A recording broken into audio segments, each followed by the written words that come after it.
Welcome and good evening. Welcome to this forum for the Camp Verde Council candidates on the November 5th general election ballot, and hosted by the League of Women Voters, Northern Arizona, and the Greater Verde Valley Chamber of Commerce.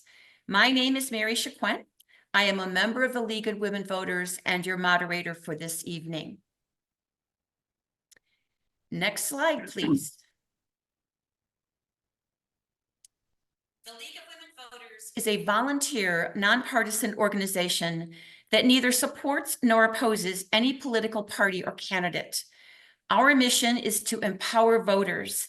We envision a democracy where every person has the desire, the right, the knowledge, and the confidence to participate, where every citizen is a registered voter, informed about candidates and issues, and votes. I would like to introduce our timekeepers and support help for this evening. They are Kathy Davis and Kathy Henry. They will ensure that the clock on the bottom of the questions is functioning properly. Please note that when you see the stop sign, you will be automatically muted. I also want to give a special thank you this evening to Grace Marie Thiesfold and Andrea Smoley. They are interns that work with our Phoenix office, and they've joined us this evening to help us work and make sure that everything works smoothly in the background of all of the timers and things like that. Next, I would like to introduce the candidates. The candidates running for Camp Verde Town Council, and there are 6 running for 3 open seats. In alphabetical order are Jackie Baker, who was unable to be present with us this evening, Brian Bolton, Robert Foreman, Jerry Martin, Jesse Murdoch, and Patricia Siebold. The purpose of this forum is to hear from the candidates on why they want to be a Camp Verde Town Councilor. It is also an opportunity for candidates to answer questions submitted by the voters to the Chamber of Commerce prior to this forum. The goal for this forum is fairness, civility, and engagement. Tonight's forum is being recorded for broadcasting on YouTube and other social media outlets for future viewing. The format of the forum is in 3 parts. First, opening remarks. Each candidate will have 2 minutes to introduce themselves. Part 2 is questions submitted by the voters. The League solicited questions from the public prior to the forum. These questions have been compiled and organized for the moderator to ask at the forum. We received far more questions than time allowed this evening.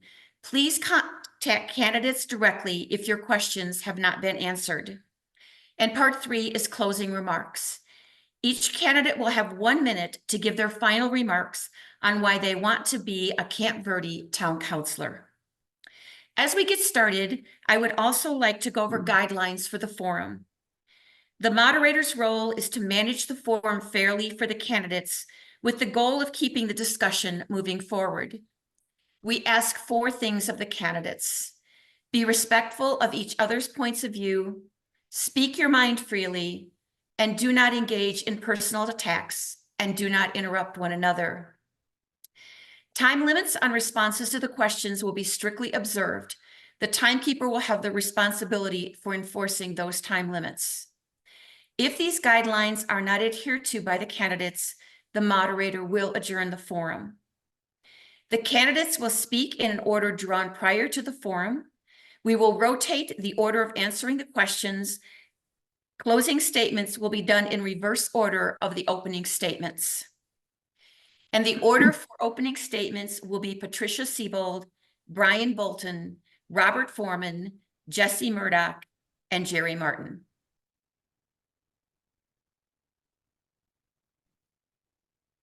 Let's begin the forum with opening statements from the candidates. Each candidate will have 2 minutes to introduce themselves to the audience and address. When did you move to the community and why? Why are you running for office and why are you the best candidate? What is your experience in serving in public office, in the municipality, as a volunteer, and in your career that prepares you to serve in this position? If you are an incumbent, what was your experience prior to being elected? We will begin with Patricia. You have 2 minutes. Thank you. My name is Patricia Siebold. I have lived in Camp Verde 5.5 years. I moved here because my child lives in Phoenix and I was not ready to live in an urban area because I had lived on a farm prior to moving here. During my time being here, I have fallen in love with the cultural and rural vibe that this community has. I'm running because I believe that I have something to offer the town.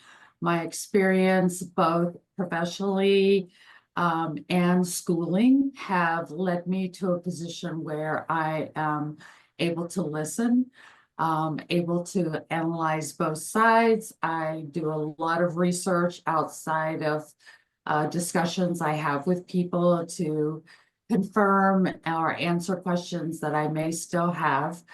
I have in my career predominantly working with individuals with developmental and intellectual disabilities, which led me eventually to a executive branch appointment in the governor's office in Kentucky to be able to promote systems change and capacity building, always looking for the future.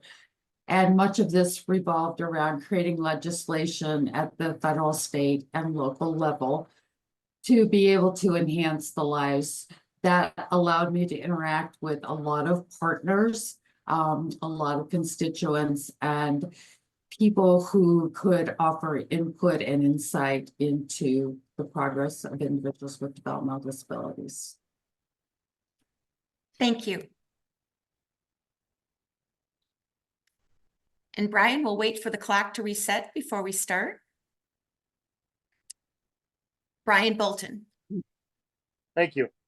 I moved here in 1981. I guess that was 43 years ago with my family to live on a farm from Phoenix.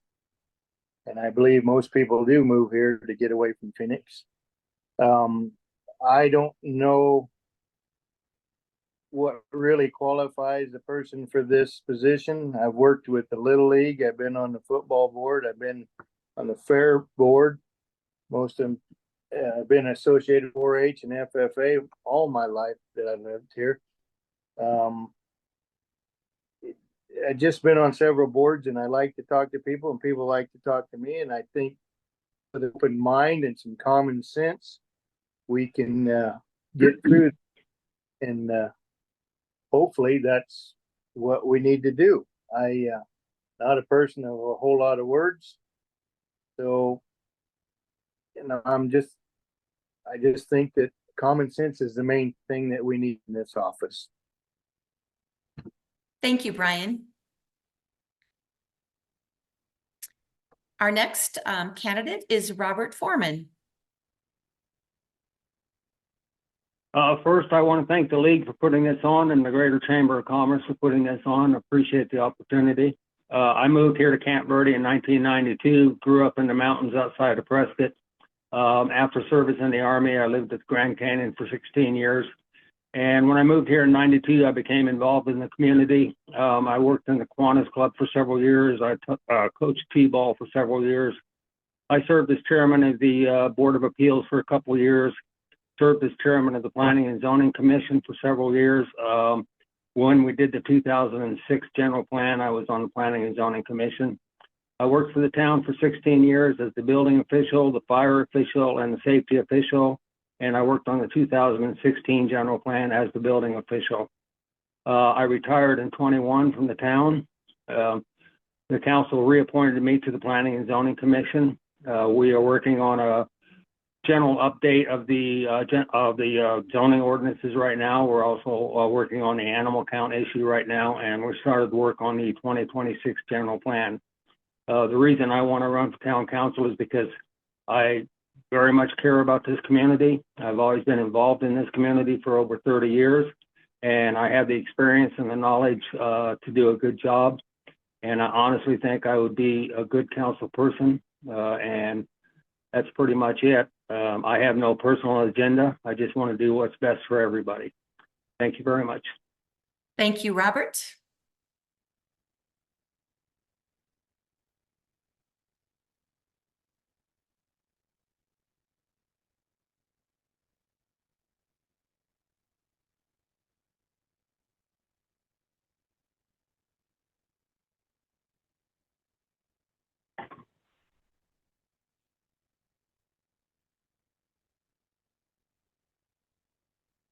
Our next candidate is Jesse, but we need to have the clock corrected, Jesse, before you begin. I do have a question and I don't want to run into my time. The banner which states my name, I wasn't able to do that. I had to log in as Penny. Could you correct it to the correct We did. spelling? It says- Jessie. It says Jesse Murdoch on the screen. Okay, could you, Jessie is Jessie would be the correct spelling. Just when you have to, thank you. I appreciate it. Okay, Jesse, you're on. Thank you. Thank you all. And thank you for being patient for me, trying to get in here. And if you see me distracted, because my children are quietly in the house with me. You guys want me to introduce myself, and it's such a hard thing to kind of talk about yourself, but I'll introduce myself as Jessie Murdoch, and I have served on your town council for the last 12 years. I have enjoyed every single minute of it. It's been some really challenging times, but something that I'm really proud of, to have the longevity of serving my community. I was born and raised here in the Verde Valley, graduated locally from the high school in Cottonwood at Mingus, and then moved down here to start a family with my husband, and he's a lifelong, or his family's a pioneer family from long, long ago. I'm a multi-generation Arizonan. I really just want to serve my community. I want to represent my demographic, my friends, my family. I have no special interest in what I feel is, a special interest. I'm here for what's best for the town. I've, helped while I was on council. We acquired the water company through a public-private partnership purchase. I've worked really hard to help grow our community. The last few years have seen some pretty tumultuous times, but just being able to serve my community has been really important to me. I think I'm the best candidate. I'm running with the Trust crowd this year, but I have a lot of knowledge of the town, how it works, our budget, our system, the departments, our council manager form of government. There's a lot to it, and I just enjoyed the experience that I've had over the few years that I've served. Thank you. Thank you, Jesse.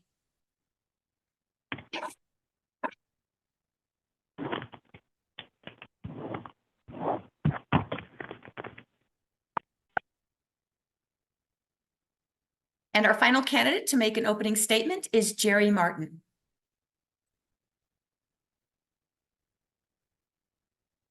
I'm waiting for the time to start. As soon as you start talking, the clock will start, Jerry. So just go ahead and start. Okay, thank you. Okay, hi, I'm Geronimo Martin.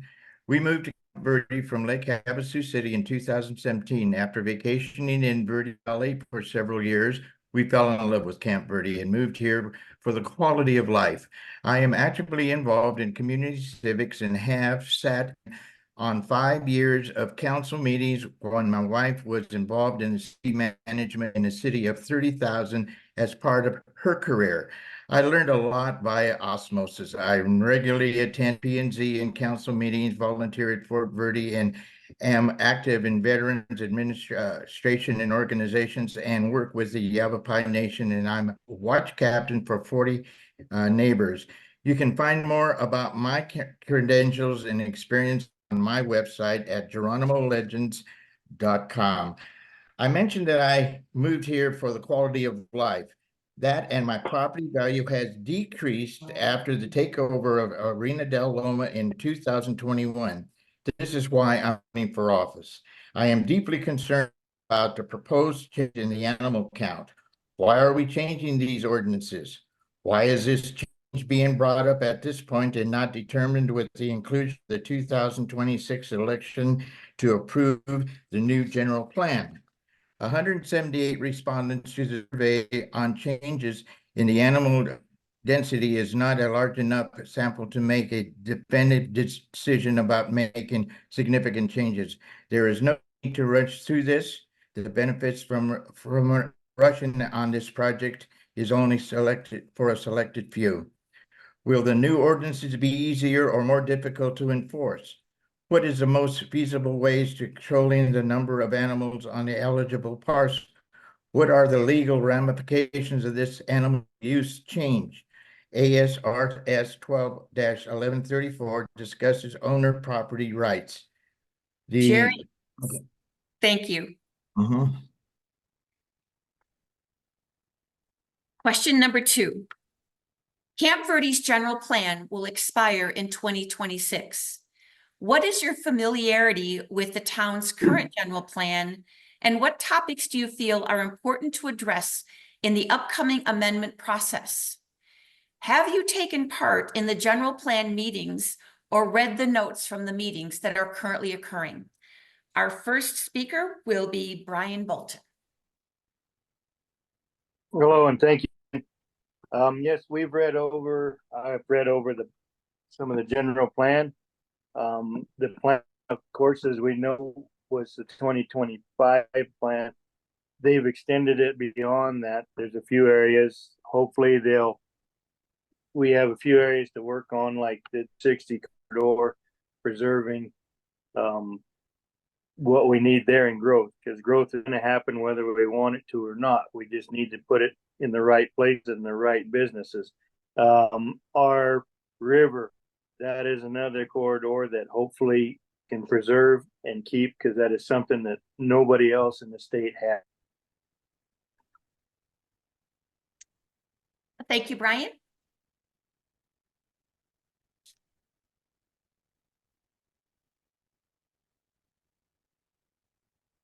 And Robert, you'll be up at next as soon as we have the clock reset.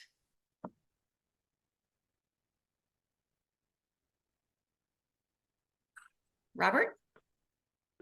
Yes, ma'am. Thank you. Actually, I'm very familiar with the 2016 general plan. I helped write it. I have attended all the meetings for the general plans, both for 2006 and 2016. I've attended all the planning and zoning meetings on the 2026 general plan, which we're finally kicking off. It's very important to keep the character areas, in my opinion. I would certainly support that. And if anything, we would refine the general areas and possibly create more of them. I have to be involved in the general plan because I'm on the Planning and Zoning Commission. I have no choice. They make me go to the meetings. So the Verde River, as Brian said, the Verde River is our most precious asset. It is what makes the Verde Valley the Verde Valley. And we have to protect it, and we have to keep it, and we have to make sure that protections are in place in the general plan and the zoning ordinances and the town code to protect the Verde River. We have to manage development to make it water wise, water efficient, and make for sure that we protect it. And that's pretty much about as much as I can say. So thank you very much. Thank you, Robert. Jesse, are you on the phone? Yes, ma'am. Just muting and unmuting. Okay, perfect. Let's give us a minute, Jesse, and for the clock to set. Okay. I thought maybe we had lost you. I'm here. You can go ahead and start, Jesse. Thank you. I'm very familiar with the general plan. I helped, I guess, adopt it through the implementation process, through the voters, and through the public process in which it comes before the council, the meetings that we have, the involvement we have with the department heads, the community, the citizens, the public meetings that we have.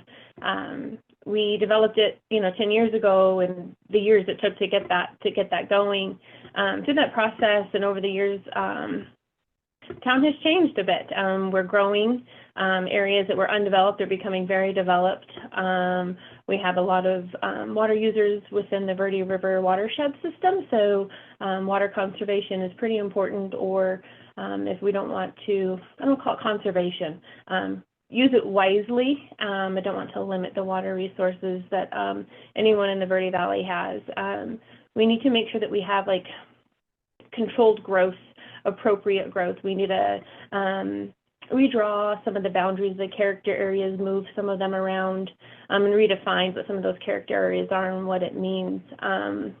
I look forward to seeing where this new general plan takes us.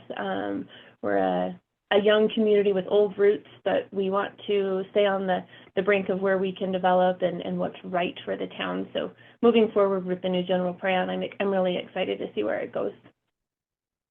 Thank you, Jesse. Jerry Martin.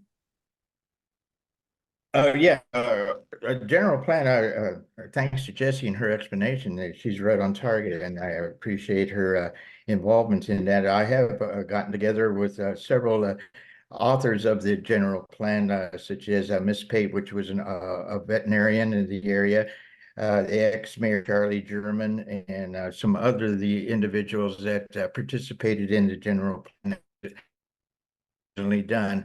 I have to agree with even Robert there, also involved, that this is one of the best plans that I have ever encountered. It is which I would consider almost a perfect plan, and a plan that could be used not only for ourselves as a model, but other should see and observe and read what we have put together. Like I said, perfection is pretty much. But then again, a little bit of tweaking. The tweaking is here and there because of the times, a little bit of the growth. But one of the main major things that we really have to preserve is the water. The water is a precious resource that we all have to be aware of and not abuse. So other than that, I would say that we're well on our way. You have a perfect model with a little bit of tweaking, and I'm going to thank everyone who participated in this regional plan because there is perfection there. Thank you, Jerry. Patricia. I am also, oh, wait. Okay, I am also very aware and have read and discussed the current plan with several individuals who were a part of crafting it and implementing it. I think as we move forward into the new plan, reading the notes from the meetings, it appears that they are looking very globally at all of the things that could impact Camp Verde down the road, looking to the future. I think water, as Jerry said, is a key component. I would hope that respect would be given to the recent settlement agreement with the Yavapai Apache Nation that is going to play a key part as we move forward with water. I agree with Jesse that some of the character areas need to be redefined and maybe added to or decreasing numbers, but I will wait for the committee to provide that information and resources. I agree with Brian. The Verde River is a key component of our community. It is a major factor in what Camp Verde is and its future. I just think that this plan is going to have to look to development and responsible growth so that we can maintain our heritage, but also bringing economic development to Camp Verde. Thank you.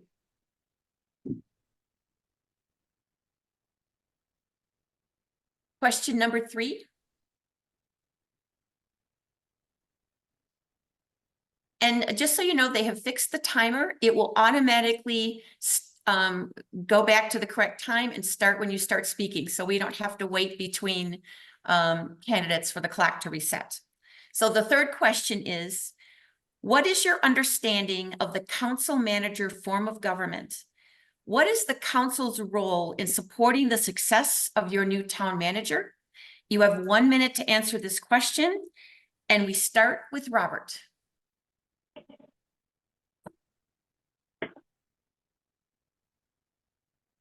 Robert? Thank you. That's one of my favorite topics is the council manager form of government. You can ask Jessie, she can verify that. Council manager form of government is basically the town council is the political leadership of the town. They set the policy and they set the directions to the community. The town manager is the executive officer who executes that policy and executes that direction. The town manager acts as a buffer between the political leadership and the town staff, the line employees, the directors, so that politics do not interfere with the management of departments. The last thing you need is 7 politicians going into department heads meetings and telling the department head what they should do, or trying to direct staff, or trying to involve themselves in human relations, HR decisions. Again, the council has to support a strong town manager. You need a strong town manager for a effective council manager form of government. And I'm absolutely 100% in support of that. Thank you. Thank you. Jesse? Thank you. Absolutely ditto to Robert. He hits the nail on the head, and it's very defined. It's very specific. There are no lines to be crossed. Council manager form of government is exactly what that is. The council and manager do the government of the town, and the direction comes not as an individual direction from myself as a council, but the direction of that set and agreed upon by the 7 council peoples in open session, to what the direction should be given to the town manager to implement throughout the government and the workings of the town. The manager is the leader, the CEO, the president of the organization, and the council is the board, the governing board, and we oversee the duties of the manager. It's very defined. No line should ever be crossed. Council manager form of government is exactly what that is. Thank you. Jerry? Wow, that's a hard act to follow. I mean, between Robert and Jesse, I mean, they left me no room for to follow on that. Yeah, it definitely, and what I would like to say is I have met the new manager, and the manager is very well wise, collectively experienced, and I can see our town going into a positive direction with her leadership. But then her leadership is only going to be refined by the overseers, which is the council and the mayor and co-mayor. But I do see a good mesh. I do see by her letters that she sends out to the public that she's not only becoming familiar with our procedures and protocol, but she's also becoming very aware of any and all of our shortcomings as well. So she is addressing those issues quite well. The council is very Thank well. you, Jerry. Okay, yeah. Patricia? I agree with Jerry. Following Robert and Jesse is hard because they basically said what I would say. I think that this form of leadership is really the only prudent way for a town to operate. The council is the political body, and the town manager can act as a great bridge between, it's like a Venn diagram. You've got the community, you've got the employees, and you've got the council, and all of that kind of revolves around the town manager. She is the conduit, or he or she is the conduit for making things happen. So I think this council presently is doing a remarkable job in holding that management style in check. And I applaud their hiring of the new town manager. I think she is off to a great start. Thank you. Thank you. Brian? Being last in this, or almost last, there's not a whole lot to say, but I will add that I think the public, the citizens of Camp Verde, bring their problems to the council, and then the town acts upon that to tell the manager what the problem is, and then they go on from there. I've been to several of the planning and zoning meetings now, and the council meetings since we've hired a new town manager, and I think that we're headed in the right direction. And I think that those people have meshed well. Other than that, everybody has covered this subject quite well. Thank you. Thank you, Brian. Question number 4. Camp Verde adopted its first strategic plan in 2024. What elements of the plan resonate with you the most? What is your commitment to strategic planning for the community going forward? And we will begin with Jesse. You have 1 minute. Thank you. My commitment to the strategic plan that we just developed in 2024 is from the heart. It was my first opportunity, and I think the town's first opportunity in quite a while, if not ever, to have a strategic plan. We worked hard for 2 solid days of, this big room full of ideas that we just narrowed down, and they became very, very specific of what the town's needs, wants, and realistic needs and wants, in having the right people in place to implement what the needs and wants of the town are. It's definitely one of the hardest things that I think is going to be it's going to be hard to implement everybody's want and need, but just being able to have a base and move forward with what our strategic plan is and continue to amend it over the years as we see fit, what floats to the top and falls to the bottom. Thank you, Jesse. Thank you. Jerry? I got to thank Jessie, but her and I are on the same wavelength here. Yeah, the town's wants and needs, setting that in forth and hearing their ideas and implementing those ideas and seeing if there's really a feasibility of making those plans happen. Most times, meeting the wish of the people is what they are striving for, and meeting that need is our responsibility, because we have to listen to the people, because that's who we represent. The addressing of this always has to be fair for all. We can't, have any specials, and so, but that is our future, is making it comfortable for those new residents and businesses, to thrive.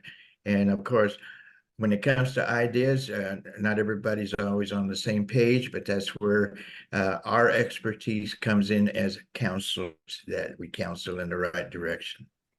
Thank you, Jerry. Patricia? I was very pleased to see the strategic plan developed. I believe it provides benchmarks. It provides a way to determine if you're getting where you want to go. If you cannot measure it, it's hard to tell. You might just spin in circles. My hope is that as we create the new general plan, that a strategic plan will follow that, so that it can be looked at, are we meeting the general plan? So it's sort of a stepping stone from the global general plan to a strategic plan, to benchmarks, to goals, action steps. It was a great pleasure to see it being developed, and I highly support their endeavors. Thank you. Brian? I agree. You have those two plans, the general plan and the strategic plan, go hand in hand. You can't have one without the other, really, to see where you're going. The commitment to the strategic thing is basically for the good of the community. We need to make sure that all of this is going to benefit our younger people that are coming into this world here or living in the town. And, everybody else, again, has covered this quite well. But the main thing is like Patricia said, it's a check and balance. It's kind of where we go, and if we're headed in the right direction. Thank you. Thank you. Robert? Thank you. Okay, the clock reset. There's several portions of the strategic plan that I liked. I like the emphasis on a resilient economy, recreation activities, community infrastructure. Community infrastructure is very important. Now that we have the sanitary system and we have the water system, it's vital that we stay up on the maintenance of those, continue the maintenance of them, make for sure that we take care of them. And that's one area I do have a lot of knowledge of as far as infrastructure. Also, I like the town manager's plan to reach out to the community to try to involve more individuals in the town government.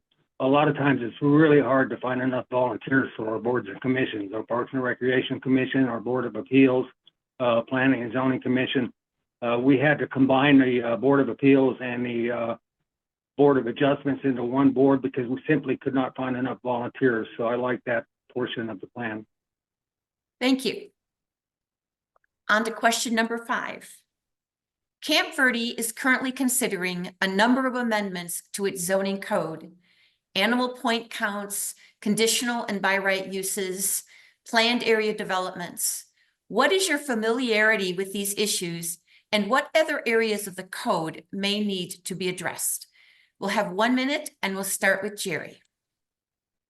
That is a very touchy situation, because I have seen the lack of code enforcement on this particular area, which I live nearby.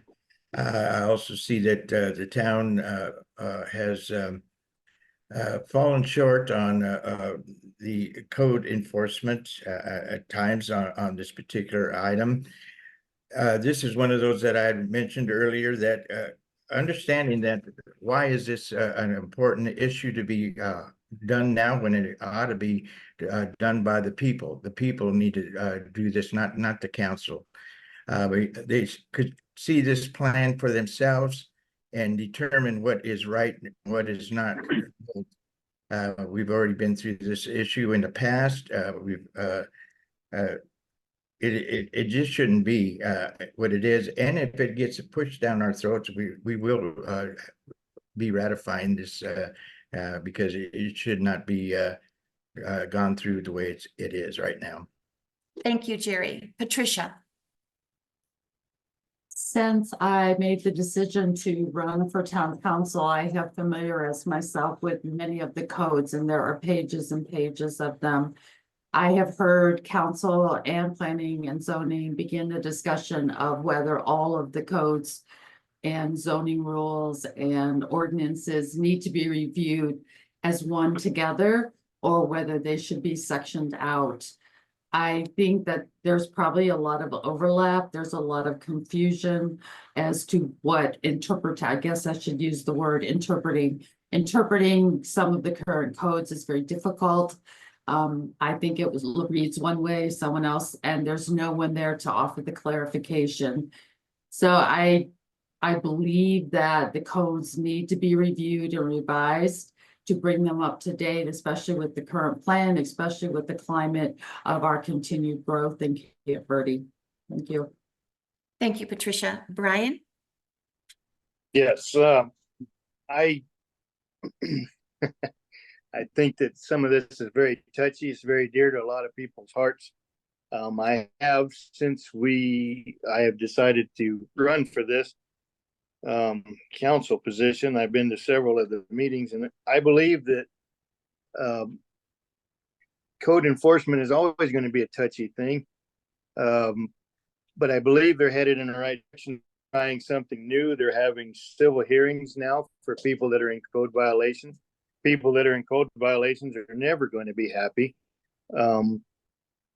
with codes. I believe they've done some changing in department head in economic development, and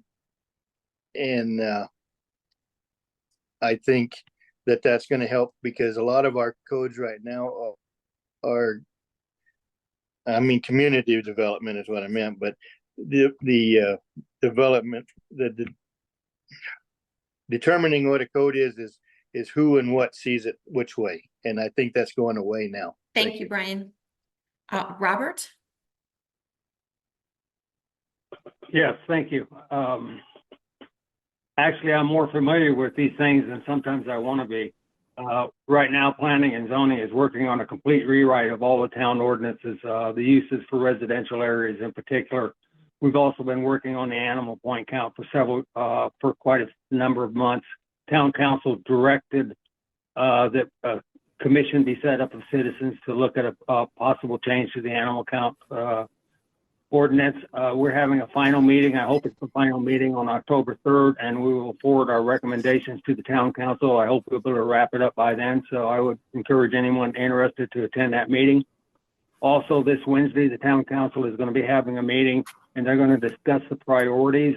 And the priorities, as far as I'm concerned, would be the general plan, the rewrite of the use permits for residential areas, the ordinances for residential areas, and the animal count point system. Get that wrapped up and get that out of the way. Thank you.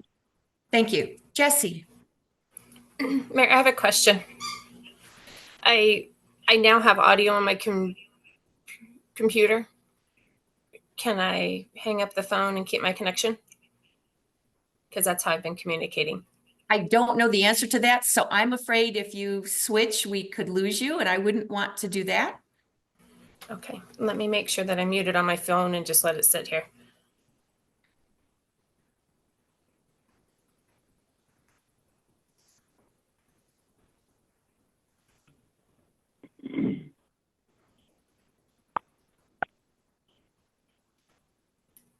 Okay, are we good here on this with We're this good. audio? You hear me well? We're good. Go ahead. Okay. There's lots of areas that need some work. And we only get to those areas that need work once we decide that there's a problem or a problem arises. Our council has worked really diligently over the last few years to start to work through that process. We've had a lot of community involvement. We've had lots of public meetings. We've had lots of hearings. There's been lots of public outcry of what is a private property owner's rights and what they should be entitled to. And I feel very strongly that private property owners have very private property owner rights. I have stayed out of some of these meetings because I want to come in impartially and not emotionally tied to anything that I've heard or been direction. So I really look forward to hearing what the public and the planning and zoning department bring to us over the next couple of weeks and moving forward with where our codes are. Thank you. Question 6. Affordable housing is critical here as in other communities. How do you see your role in helping your municipality succeed in attaining this goal? What actions should the town of Camp Verde undertake to achieve success? You'll have 1 minute, and Patricia will start with you. I was really pleased to see that there is some affordable housing coming into Camp Verde. I think the application of grants, anything we can do to reduce the overall cost of making of affordable housing, especially in the rental department. There are a lot of folks moving into Camp Verde who need a place to stay, but yet the rents are too high, and it can lead to an increase in our homeless population. I think the council has been very prudent in looking at options that are available. I don't know all of those options because I'm not on the council, but I see them taking, and it's frequently brought up in council meetings, the need to ensure that workers who move to Camp Verde, companies that are coming to Camp Verde, have the knowledge that housing and especially affordable housing will be available for them. Thank you. Thank you. Brian? Well, this is just a Camp Verde problem. It's all over the state and all over the nation, I think. It's hard because we, as a town, you can't just say, okay, we're going to hook your water up for free and we're going to give you sewer for free. And that costs quite a bit to start. Building materials cost a lot. Hopefully the economy changes and that'll help some. I agree with Patricia. I hope there should be some grants and stuff out there to help these people build. It's tough, and I get it, and I'm hopefully that we get to the point where we can help people better with lower property value or properties that people can buy and get started on. I think that I remember correctly at one of the meetings, the new development out on 260 is supposed to have some affordable housing. Thank you. Thank you. Robert? Yes, thank you. Brian's completely correct. This is not just a Verde Valley problem. This is a national problem. And frankly, a lot of the driving forces behind the affordable housing crisis are well beyond the scope and the power of the town of Camp Verde Council to control. We have seen some progress. We've seen the Sycamore Vista affordable apartments going up out on Homestead. We've also seen the High View out at Boulder Creek, phase 1 of our development agreement, starting with some houses and eventually more apartments.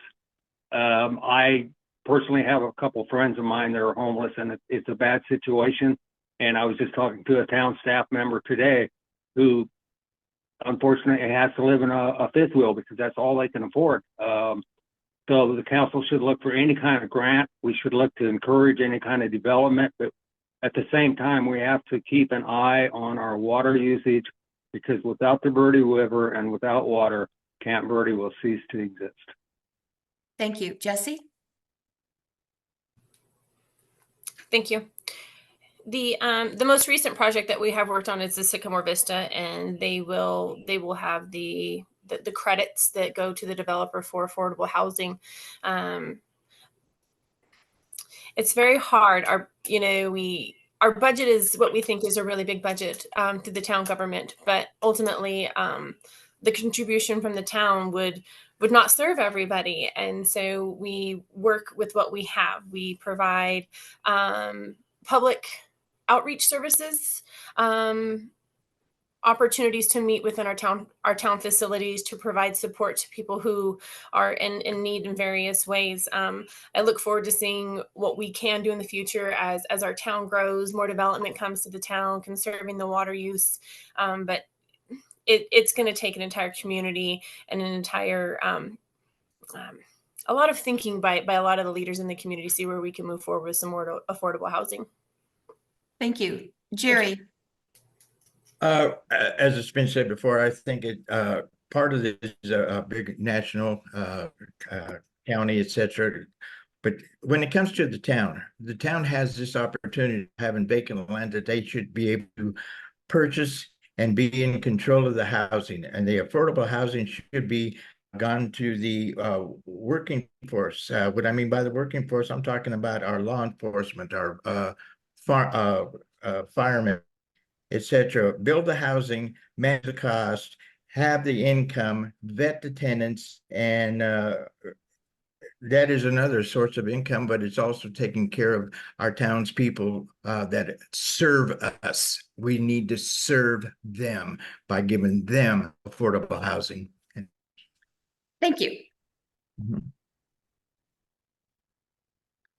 Cities, towns, and the Yavapai Apache Nation in the Verde Valley work together in such endeavors as emergency services, regional economic development, transportation, tourism marketing, outdoor recreation, just to cite a few examples.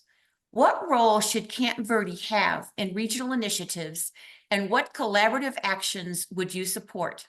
You'll have 1 minute, and we'll start with Brian. Well, that's I think as a town we collaborate in anything that is good for us and growing our community. The like you said, the fire, the police, things like that. Water. We have to collaborate with the other, like the Yavapai Apaches and the other towns around us to make sure that we still have that supply and everybody is provided with water. And safety of the public. That's all things that we need to work together, and I will support anything that is working together. Perhaps I can speak now. That benefits the population of Camp Verde. Thanks. Thank you. Robert? Thank you. Actually, I think the question pretty much answers itself. We should be involved in all of those initiatives. We should work with the other communities. We should work with the Yavapai Apache Nation. We should work on tourism, transportation, economic development. The Verde Valley is a region. We can't stand alone. Camp Verde is part of the Verde Valley. We're all in this together, and we all depend on the same things. We all have the same interests. We all have the same objectives for the most part. There's going to be some differences of opinion here and there, but basically we either swim together or we sink together. It's got to be a collaborative effort, and I think I'm hoping that our new town manager will take the initiative on these and reach out to the other communities and reach out to the Yavapai Apache Nation. And we're all in this together. We have to work together, and I would support all of this collaboration. Thank you. Thank you. Jesse. Thank you. So currently the town of Camp Verde has quite a few intergovernmental agreements, whether it's through the city of Cottonwood, Yavapai County and their flood control district, the fire department, the Yavapai Apache Nation, and it does say emergency services, economic development, transportation, flooding, housing. We all belong to organizations that support one another across the community. So I think it's really just keeping those lines of communication open, and being able to provide for our citizens, working collaboratively to purchase a really high dollar, we could say like an emergency service vehicle that's going to really be a four-wheel drive vehicle that could really reach the outskirts of like the developed communities here in the Verde Valley. We could work towards something like that, but I think just keeping some of those lines of communication open, managers, police chiefs, fire chiefs, Yavapai County, Yavapai Apache Nation, just being able to serve the need as it arises. Thank you. Jerry? Thank you. Yes, I have been a advocate and a liaison with Yavapai Apache Nation, which I'm proud to say that, and it's kind of a bragging point. But they have been very, very generous with the town and for the town, and the cooperation has been a very good mesh. And I don't know that we could ask for anything more. They've used their police department to back up our police department at different times. We've got the highway patrol, the marshal's office, the sheriff's department, and you can always count on the Yavapai Police Department as well. The intermingling and the sharing of everything from marketing to outdoor recreation, and especially the tourism. I mean, yes, they are very generous with helping with the monies that they make from the casino, despite the fact that they're a federal government and besides they are a sovereign nation, they are there for us. Thank you, Jerry. Patricia? I think Jesse said it very eloquently. The Camp Verde needs and should continue to be very collaborative with anybody, any organization or governmental entity in the Verde Valley. We all can share resources. We can all look at agreements. Jesse indicated there are several interagency agreements. Those are critical to making sure that we're not wasting our time on something that is already taken care of, or we can tap into someone else's resources. Tourism is continuing to be a big part of the Verde Valley. I believe it's growing. Our trails, our hiking, everything that we're doing is all collaborative, and promoting us as the Verde Valley is a great way for us to continue to grow. Thank you. Question 8. Camp Verde has worked on projects designed to preserve the Verde River, reduce domestic water use, and capture rainfall runoff. What are your concerns regarding priorities around water resources, particularly regarding growth in the area? How would you reduce or reuse water? What is your understanding of the recent signed water agreement with the Yavapai Apache Nation? Candidates will have 2 minutes to answer this question. And Robert, we will begin with you. Thank you. I think I've said several times that water conservation is very vital to us. We have to do what we can to protect the Verde River. When we adopted the 2018 building codes, we put in water conservation for all commercial projects, so that they have to conserve water and use as little as possible. Also with water retention, flooding, I know the Parks and Rec Department and the Engineer Department, I know they've been working on that for the runoff and everything. My understanding with the water signed agreement with the Yavapai Apache Nation is that this was a work in progress for, I think somebody said close to 50 years. So it's a very good step in the right direction. I'm glad we got it done. It's a benefit to the Yavapai Apache Nation. It's a benefit to the town of Camp Verde. We're very concerned with water, with the RV parks that are coming into town, and how much water they're using. We can encourage the rainfall capture. I think I'm not sure I'd want to mandate that, but I think that's certainly something we should look at as encouraging people to do. And we should control the water usage on economic development. We should look for economic development that is not water intensive. Unfortunately, all these growth facilities we have are very water intensive. And personally, I think we have enough of them. I don't think we need any more of them. So it's a work in progress, and we just need to keep up on it and work with all of our partners in Verde Valley. Thank you. Thank you, Robert. Jesse? Thank you. Being a part of the most recent settlement with the Yavapai Apache Nation on the water user agreement, it was a long time coming and a lot of hard work.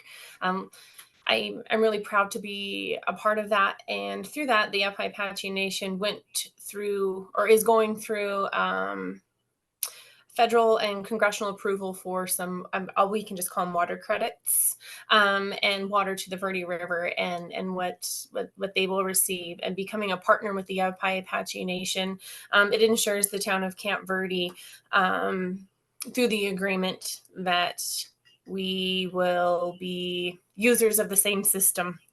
And water conservation is a very touchy subject here in Arizona. I've been to many meetings, and you can hear people joke around that whiskey's for drinking and water's for fighting for. And everybody laughs about it, but it's very serious. We've had some summers where we have great water or rainfall. I can hear my kids in the background, so I'm trying to make sure that you guys can't hear them. But like water capture, like if you want to do like rain capture, we have to make sure we're doing it in a smart and efficient way. I don't want them to be like super expensive projects that feel like they're pie in the sky for water conservation, but we don't get to use, or the capture is not enough to benefit. So I think it's just working with the community members, the leaders, developers, on what is the right fit for our community, what works for them, the implementation expense, making sure that people feel that they're not being either taken advantage of or anything taken from them. We all want to live in the Verde Valley and use the Verde River. And so it's really important to all of us to be able to see the water, use the water, and be able to drink the water. Thank you. Thank you. Gary?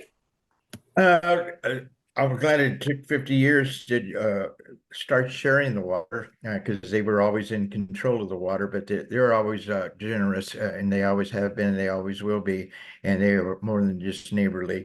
But yes, one of their main and biggest concerns is water, because water is something that you cannot put two chemicals together and suddenly have water. As we all know, it's just not one of those chemical things that we can produce by adding some chemicals, and we have more of it. So this is why they usually took care of their underground sheds and water flows, and really were mindful of what was being used.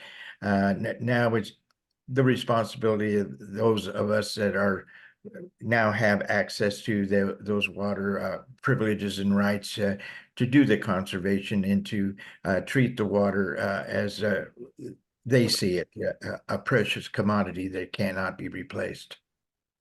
Thank you. Patricia? I find this question very topical because the 2004 State of the Verde Watershed Conference begins tomorrow at Clifford's Castle Casino. And it is there to discuss how the watershed is doing, ways to promote environmentally friendly solutions, to look at how the Verde is actually doing. And I believe that's all going to be unveiled at this conference. So it'll be an interesting read and an interesting activity to participate in. I believe that the settlement agreement with the Yavapai Apache Nation, as I said earlier, is to be celebrated. It is sitting in Congress right now. I've been watching it closely. It doesn't seem to be moving.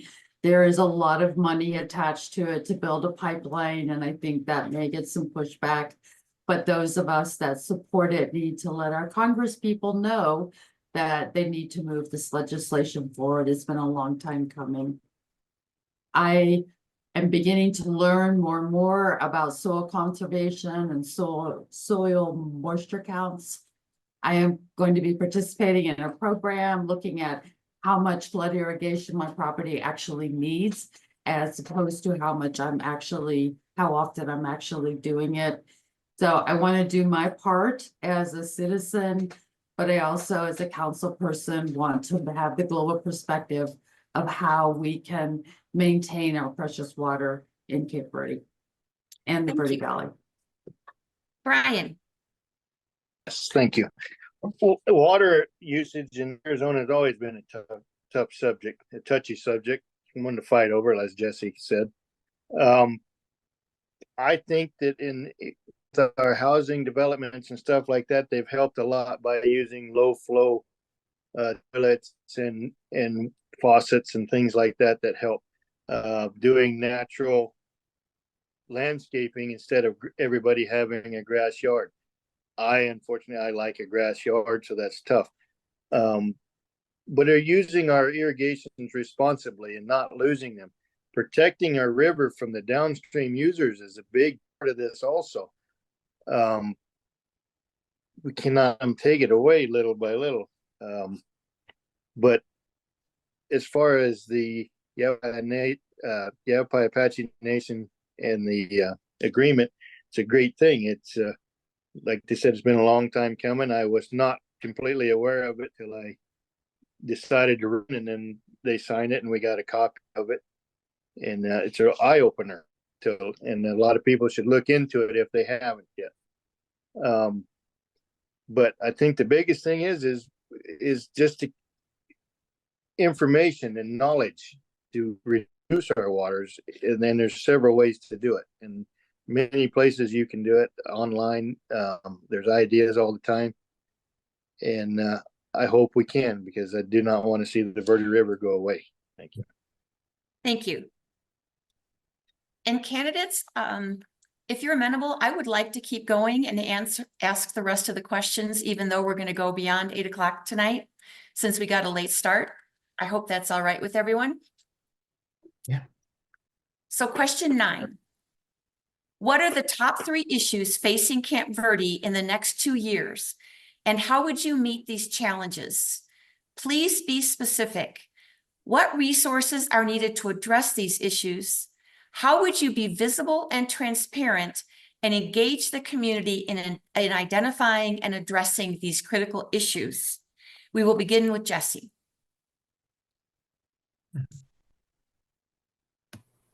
Thank you. A lot. There's going to be a lot of issues facing the town of Camp Verde in the next few years, especially in the next 2 years. We just talked about water. We just talked about collaboration, whether it's for emergency services, whether it's going to be through flood control, housing developments, just general development of our community, roads, infrastructure, the water, the sewer, 260. It's a whole package. Like it's never, it never stops. We are an evolving community, evolving town. Our boundaries stay the same, but where we go is definitely driven by the direction of the council and the community members who are involved, and like the input. So just having our meetings, the public process, being involved with those who are like really have concerns, and being able to meet everybody with the feedback that they need, and having that public conversation. Thank you. Jerry? Yes, a lot of, we have to face it. Everything is growing around us, and we're going to have to grow too, but we have to be in control of our growth. Especially in the fact that we have to be systematic by the fact that we have zoning. We need to keep the agriculture. We need to keep the residential, business, commercial. You see a good, planned towns and cities that exercise that, and it works really, really well. Doing a hodgepodge creates a nightmare where you're putting businesses and commercial in the middle of a residential. That is a disaster for development, and only that for depreciation of one property and homes. So is one major things is as you do develop Thank you, Jerry. correctly. Patricia?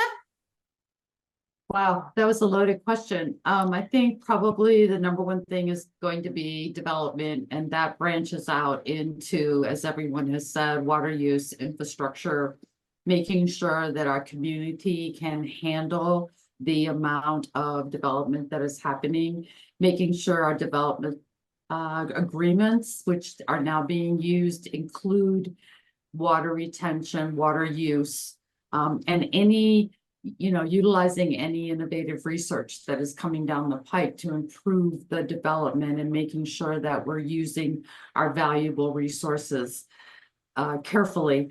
I think two of the things that are going to end up being on top are the temporary use permits and zoning changes. These have become more topical of late because as we try to keep Pandora's box closed in development where it needs to be, if we don't adhere to that and stay with it, then we'll end up having problems. Thank you. Brian? Patricia hit on those subjects pretty hard. Growth is our number one. That's like everybody else, and I'm sure everybody will agree with that, and leads to a lot of other problems. We just have to manage it wisely. That's going to be the biggest thing that Kerry has to do. There are some that are going to come up sooner, just like Patricia said, the animal count, the code being rewritten and stuff. And I think we're headed in the right direction for that. And hopefully that gets nipped pretty fast. Yeah.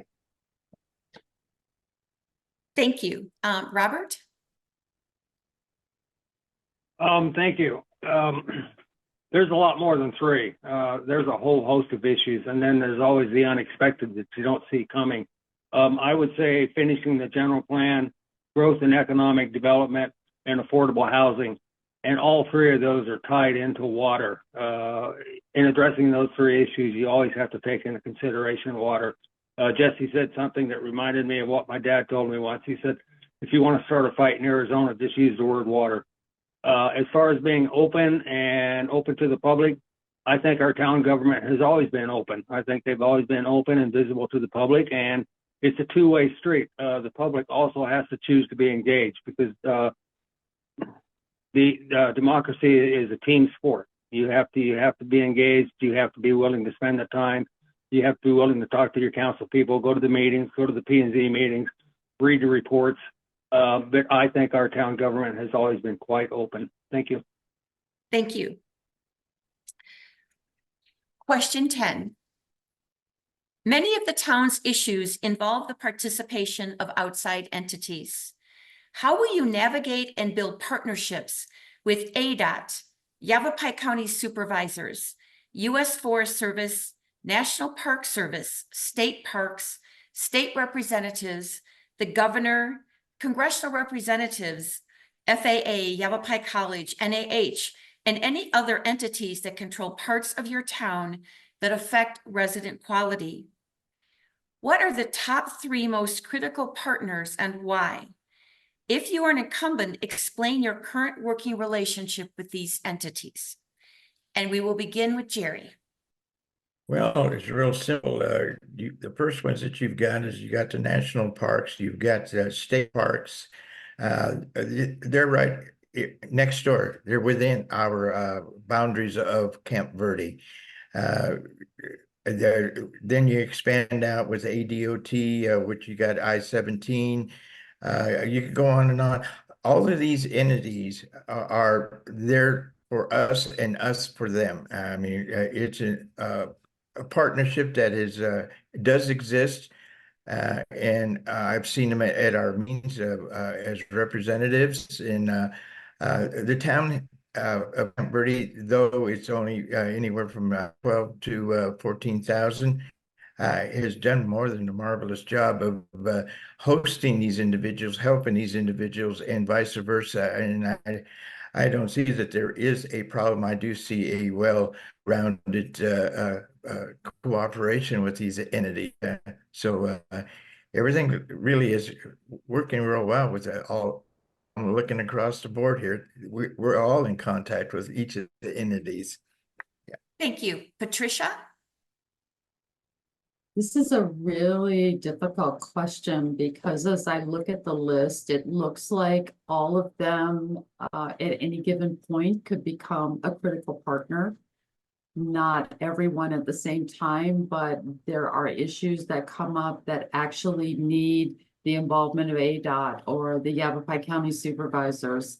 I know there has been discussions about having Yavapai College more involved in the Camp Verde area. I think that would really enhance our community to be able to offer some of the courses that they have at Yavapai College closer to home and not have to drive to Corkdale to go to school. I know that NAH has a facility in Camp Verde. My hope is as the town grows, there will be more involvement or assurances that our services will increase instead of decrease as they did during COVID. Those are quality of life issues that help make our community stronger. So I'm picking those because the others are sort of to me a given. They all need to be a part of the collaborative effort, and the council does have a really good relationship. The council and the staff with the other entities noted here. Thank you. Thank you. Brian? Yeah, in the 31 years or whatever that I've done construction around the town, my working relationships with these would be, just working with Forest Service on projects that we've done, working with ADOT, working with Yavapai College. And they're not bad people to work with. Obviously, they're controlled the same as we are, and the people suggest and hopefully run them too. We use them every day, whether we like it or not, or whether we don't think we do. We use them every day, and we have to keep an open mind and do what we can to support them, and hopefully they support us.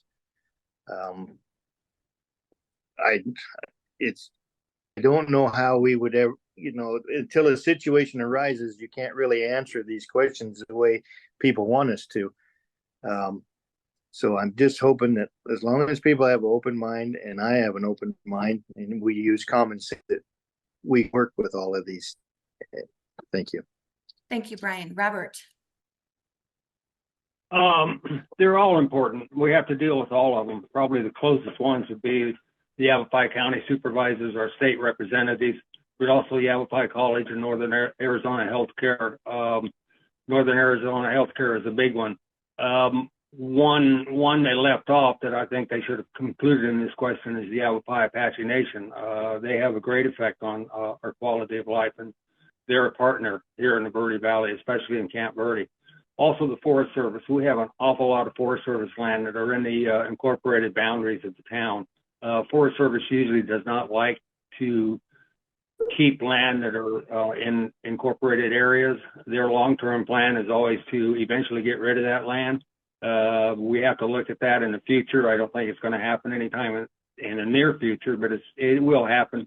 Maybe not in my lifetime, but at some time it will happen. But they're all important. National Park Service, state parks, congressional representatives. I've been working with our with our congressional representatives on Clear Creek Cemetery. As you know, it's full, and that's a lot of our heritage, a lot of our pioneer families out there. And I've been trying to work with them to get a few acres of that Forest Service land to the west, I believe, or east side. I'll have to look at the map to remember exactly, so that we can keep that active and we don't lose that national treasure. Thank you. Thank you. Jesse? Thank you. I think over the last few years, maybe like the last 8 years, the town of Camp Verde's really stepped up with its public profile to our state, federal, our local government, and how we become respected leaders within the community, and what we bring to the table with some of our people, our townspeople, our government, and who we are. We've really been able to, I'll use the word broadly, lobby for the town of Camp Verde and what our specific needs are, what does not work for us, and really ask for either the help or the partnerships that we need. You know, working with Northern Arizona Healthcare. They're a very private board that gets to do what they want. And when you have instability within that board, and the rollover of their leadership, it's hard to smooth that road and keep moving forward with what, you know, our expectation and what the reality is of what we're going to get from Northern Arizona Healthcare.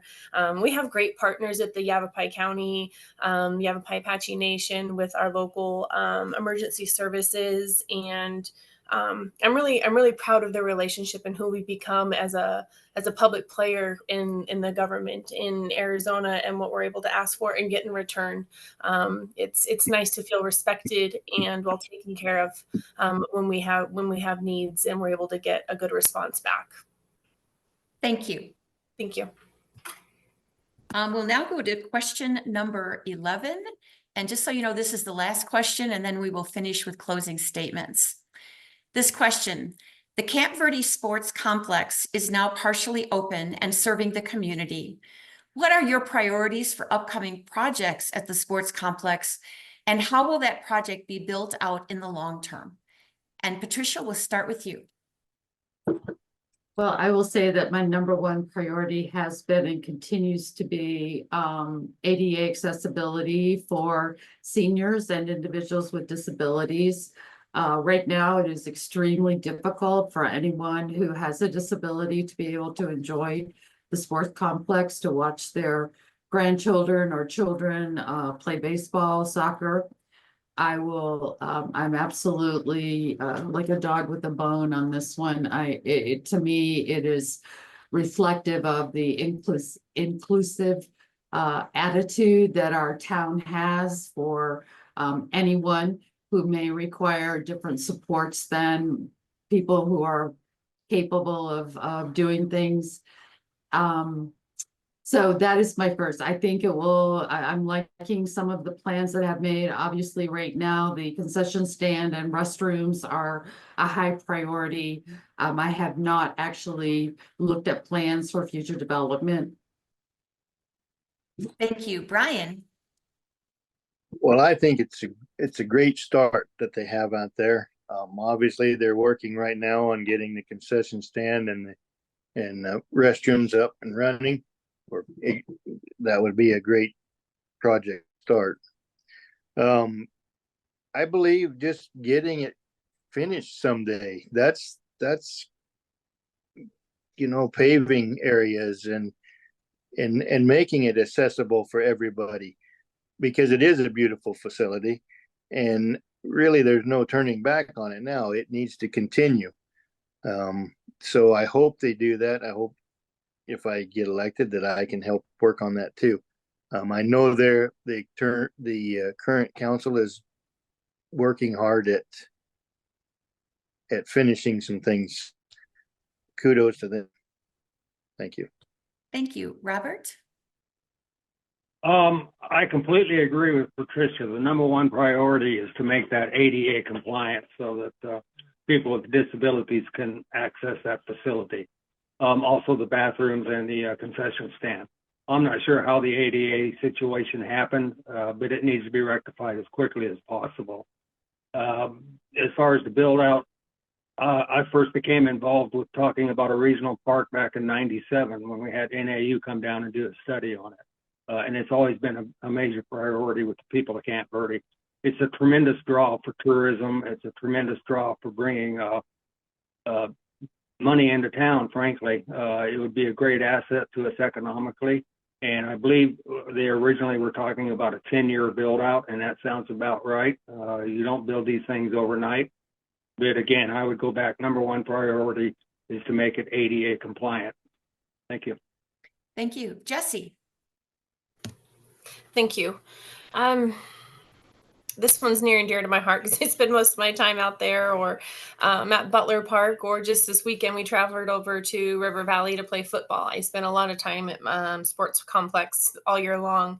I really wanted to get, I'm going to call this one phase one. There's been phase one, A, B, C, D, and so forth. But we really just need to wrap up where we're at and not start anything beyond what would be the means of financially for the town right now. We do have to finish concessions. We have to get an ADA. We do have to get the restrooms taken care of, concession stand restrooms. It's all in one. But just wrapping it up, finishing, taking a sigh of relief that we've been through a really rough project and moving forward. I'm so proud of what it is. You stand out there. It's one of the most beautiful views in the Verde Valley, unobstructed, but just wrapping it up and being proud of where we're at.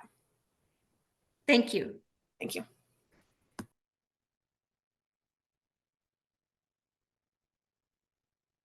Oh, is it my turn? You. Okay. Go ahead. Oh, okay. I'm Thank you, sorry. Jerry. Yes, go ahead. I'm half asleep now. It's been covered. Yeah, the access for disabilities, the ADA, the bathrooms, the concession stands. But I am under the impression that it is finally gotten some contractors that are going to be assigned to this. But in lieu of all of that, the amount of money, over $12 million, already gone into this project, and we have no income coming back from it. I imagine that as a 10-year project that we're looking at, somewhere along the line, we're going to have some recovery or some income, for this. I don't know how you're going to collect fees, et cetera, to maintain it. So it's supposed to be a moneymaker, but that is yet to be seen. But what is more important is the amount of money that's already been spent and the amount of money that keeps being approved, keep going over and over and over the same issues without any results. Okay, thank you, Jerry. And now we move to the closing statements. We will begin with 1-minute closing statements with candidates speaking in reverse order from their opening statements, which means, Jerry, we will start with you. Okay. I'm not running for council for personal gain or to benefit those closest to me. I am campaigning for fairness, equality, and unwavering applications of our code enforcement laws and a plan for a code enforcement. The reason for the town of Camp Verde to strip our marshal's department of $100,000 is a slap in the face to the brave men and women who protect our streets. The surge of graffiti is a direct consequence of this short-sighted policy. I am troubled with the lack of accountability surrounding this sports complex. Our tax dollars has been invested in this project must be transparently accounted for. It is time for our town to prioritize the businesses that have been the backbone of Camp Verde for generations. The town must support them and give them the visibility they deserve. Our 2 state parks offer untapped potential for economic growth, but promoting these natural treasures can attract visitors and boost our local economy. Opposed to the establishment of pot dispensaries within our town. Thank you, Jerry. Yeah. Jesse? Thank you. Thank you for this opportunity to speak through my experiences on the town council. I initially got on the council as an appointee and have continued to serve, and I really enjoyed every single minute of it.